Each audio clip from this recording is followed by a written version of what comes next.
Hey, third graders. Today we're going to learn a little bit more about informational paragraphs.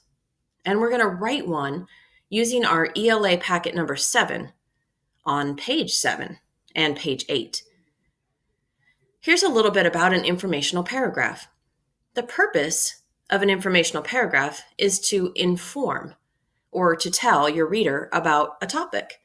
And check this out. The word inform is actually in the word informational.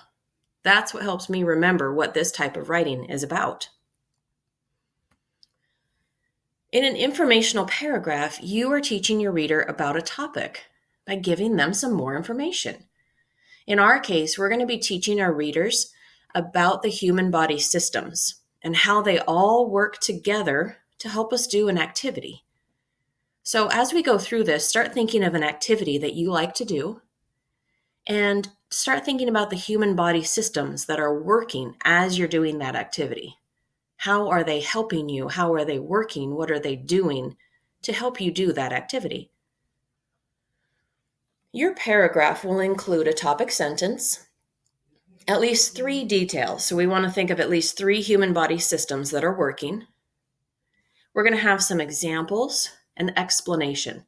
So how is that human body system working to help me do what I'm doing? Or why is that human body system working to help me do what I'm doing? And you're going to have a conclusion sentence, which is a lot like our topic sentence, just a little bit more restated in different words. Let's start with our topic sentence.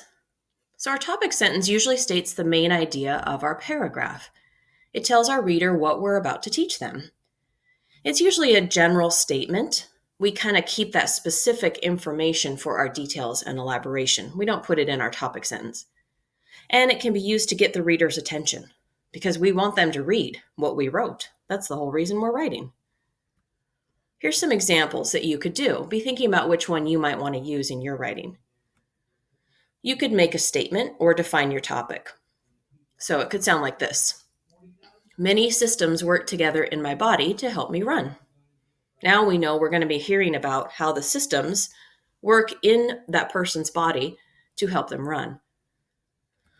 Another example of a topic sentence is you could start with a question. That might sound like this. Have you ever wondered what body systems are working together when you run? As a reader, you might be thinking, no, I never thought about that. I want to keep reading and find out.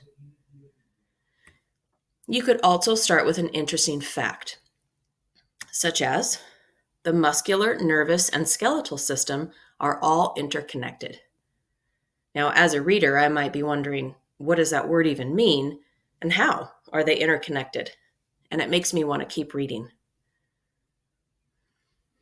You're also going to have some supporting details after your topic sentence. Your supporting details should give you more information about the topic, and your examples follow those details. This is where you're going to explain more about your topic or answer that why or how question. Here's how that might look. Our details should be related to our topic. So if we're talking about human body systems, we should keep talking about human body systems. I don't want to start talking about animals or sharks or something else weird here. They should be complete sentences with facts, examples, or descriptions. I don't want to have any fragments or anything that is not a whole sentence here. And they should include some transition words. It kind of helps our writing flow from one idea to the next. So things like first, next, last, first, second, third, first, also, then. Those are transition words we could use. And they should follow a logical order. So in other words, I don't want to start talking about the skeletal system and then give examples about the muscular system and then go back to the skeletal system and then jump to a different system. I want to keep it flowing in order so it makes sense. This is what it might look like if we put together a topic sentence, our examples, those are the ones you see in yellow, and then our explanation. Notice we have one topic sentence, right? Just at the beginning. We have 3 examples. You can see those in yellow. And then we have our red. Those are our details, our examples, our how or our why. So it might sound like this so far. Many systems work together in my body to help me run. First, the muscular system moves my bones. Without moving my bones, I wouldn't be able to move my arms and legs to run. Next, my nervous system tells my body what to do. My brain sends messages to my lungs and arms and legs, telling them to breathe and move as I run. Finally, my skeletal system is constantly moving. Without the movement of my bones, my body would just stay in one spot. I need my bones to move. Notice how we followed a logical sequence? I see the transition words in yellow: first, next, finally. And then right after I wrote that detail, I explained immediately before I went on to my next detail. This is what your paragraph will look like. The last thing that we need to add to our paragraph is our conclusion sentence. Our conclusion sentence kind of ends our paragraph. It usually restates your main idea, and it wraps up the whole paragraph in a nice, neat package. A conclusion sentence does not introduce any new information. We're done. We don't want to talk about anything else. We just want to close the door on our paragraph. It doesn't say, I hope you liked my paragraph. That doesn't give us any detailed information in that sentence. And it doesn't say, well, that's all I know about blank. No, we're not going to end that way either. Instead, a conclusion sentence does end our paragraph by restating our main idea, wrapping up that paragraph, and just closing the door. We're done talking, so we want to make sure our reader knows that. A conclusion sentence might use a transitional phrase.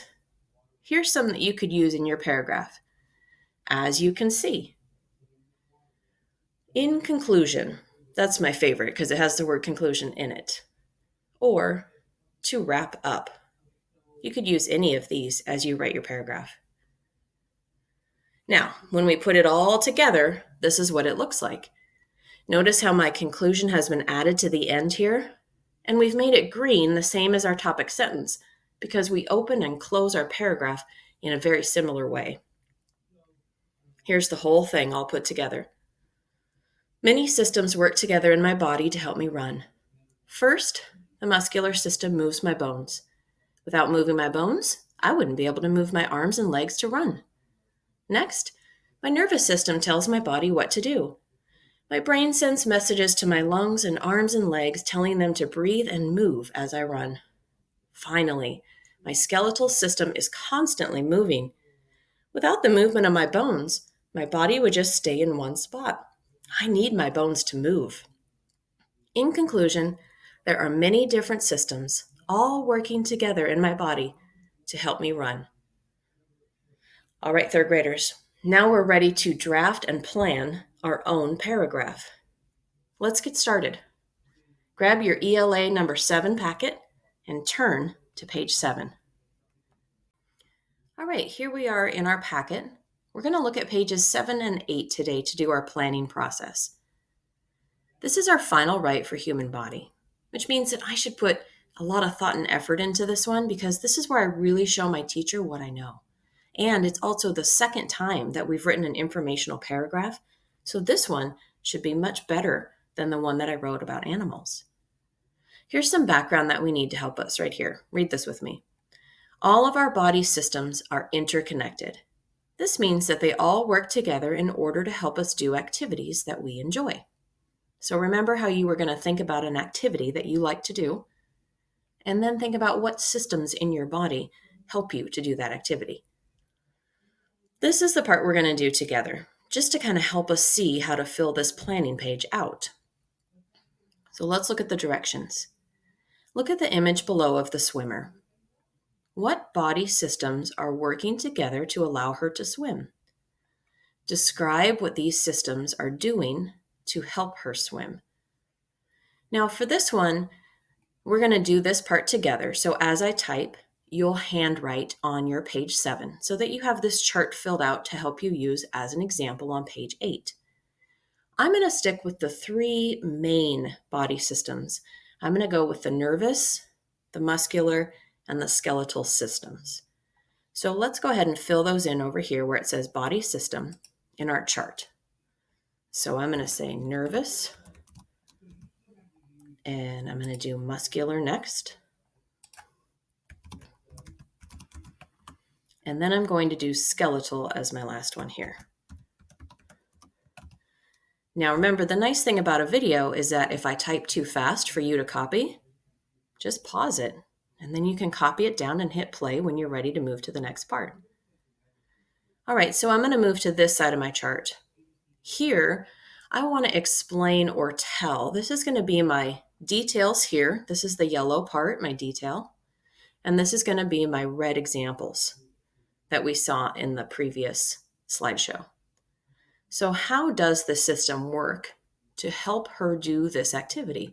And remember, we're talking about this swimmer here. So the nervous system, what do I know about the nervous system? I know that the brain is the command center for the body. I know that it sends messages through the spinal cord and through my nerves to kind of tell everything else in my body what to do. So as a swimmer, if her brain wasn't giving messages or commands to the rest of her body, well, she wouldn't be able to swim at all. Her arms wouldn't be moving, her lungs wouldn't be helping her breathe, her legs wouldn't be kicking back here. So the nervous system is a pretty important one because it's giving all of those messages to the rest of her body to help her move. So I'm going to type over here, and I'm just going to keep these as notes on my planning page because later when I go and do my draft, that's where I'm going to put them together in a sentence. So I'm going to put some of those ideas that we just talked about. So things that the brain is helping her do. I'm going to say the brain sends messages to her arms to tell them to move. And the same thing with her legs, right? I'm going to say it in a little bit different way. Brain sends, I'm going to use the word commands this time, to her legs to tell them to kick in the water. And we also mentioned the lungs. I think that's an important one, especially for swimmers. So again, the brain tells the lungs to breathe. And I'll just leave it at that. When I go and add my draft later, if I want to add more to that, that's where I do that. I add more information on my draft. Okay, remember to pause if you need to copy this down. All right, muscular system. So we know our muscular system controls our skeletal system, right? So it's making our bones move. So as a swimmer, she's doing a lot of moving. She's moving her arms, she's moving her legs, she's moving her torso or her body side to side. And the muscular system is helping her body do all of that. So I'm going to say, in this case, it's moving her arms, moving her legs, and I would say also moving her body side to side or back and forth as she swims. Okay? And then our skeletal system, how is that working as she's swimming? Well, again, this is helping her move. Her bones need to move in order for her arms to move, in order for her legs to move. All of that has to be interconnected and moving together. So I'm going to say here that the bones have to be moving, in order for her arms and legs to move to help her swim. Okay. Now that is just kind of our planning stage for the activity, which in this case was swimming. That's how we fill out our charts. Now let's look at page 8. Here's my page 8. This is where you're going to come up with an activity. It could be a sport or a hobby or another physical activity that you've done, like something you did in PE. And if you aren't able to think of any activity at all, you're just drawing a blank, you can choose from one of these images down here and explain which systems are working in these people's bodies as they play basketball, as they play soccer, or as they run. but I'd like you to try and think of one that is personal to you, something that you do, to fill out this next chart. So here you're going to do the same thing that we just did for the swimmer. You're going to write your activity here. Up above we had swimming, because that's the one we did together, but yours is going to be different. So type the name of your activity here. And then choose 3 body systems that are working as you are doing that activity. And if you want, you can use the same body systems as we did for the swimmer. Just change how it is working in your body to help you do the activity, because you should pick a different activity than swimming. All right, third graders, once you fill out this planning sheet, you're going to show your teacher the awesome work that you did, and they're going to help you write your draft next.